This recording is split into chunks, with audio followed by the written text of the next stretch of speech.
2016 সাল থেকে ইসরায়েলি অবরোধের মধ্যে রয়েছে গাজা উপত্যকা। তবে 2025 সালের 18 মার্চ থেকে এই অবরোধ আরও কঠোর ও সর্বাত্মক রূপ ধারণ করে। জাতিসংঘ ও আন্তর্জাতিক মানবাধিকার সংস্থাগুলো বলছে, ইসরায়েল পরিকল্পিতভাবে ক্ষুধাকে একটি যুদ্ধাস্ত্র হিসেবে ব্যবহার করছে। তাদের ভাষ্যমতে গাজা বর্তমানে এক ভয়াবহ মানবসৃষ্ট দুর্ভিক্ষের কবলে পড়েছে, যার প্রধান কারণ এই দীর্ঘমেয়াদী অবরোধ। প্রতিবেশী দেশের নাগরিকরা তাই গাজার এই মানবিক বিপর্যয়ে সরাসরি কোনো সহায়তা করতে না পারায় বেছে নিয়েছে এক ভিন্ন পথ।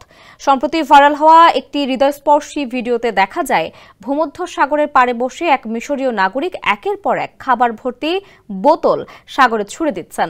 তার প্রার্থনা একটাই, সেই বোতলগুলো যেন ইসরায়েলি অবরোধে বন্দী গাজার মানুষদের হাতে পৌঁছে যায়। এখন যে কোনো ব্র্যান্ডের পুরাতন এসি বদলে নতুন ওয়ালটন এসিতে উপভোগ করুন 25% ছাড়।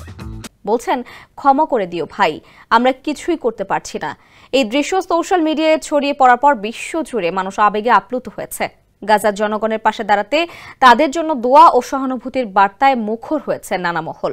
অনেকেই মানবিক সহায়তার আহ্বান জানিয়েছেন। এই নিষ্ঠুর অবরোধ ভেঙে দিয়ে ফিলিস্তিনের শিশুদের যেন বাঁচিয়ে তোলা যায়। আল জাজিরার এক প্রতিবেদনে জানানো হয়, চলমান সংকটময় পরিস্থিতি থেকে রেহাই পেতে গাজার জন্য প্রতি সপ্তাহে অন্তত 5 লাখ বস্তা আটা প্রয়োজন। তা না হলে এক ভয়াবহ মানবিক বিপর্যয়ের সম্মুখীন হবে এই জনপদ।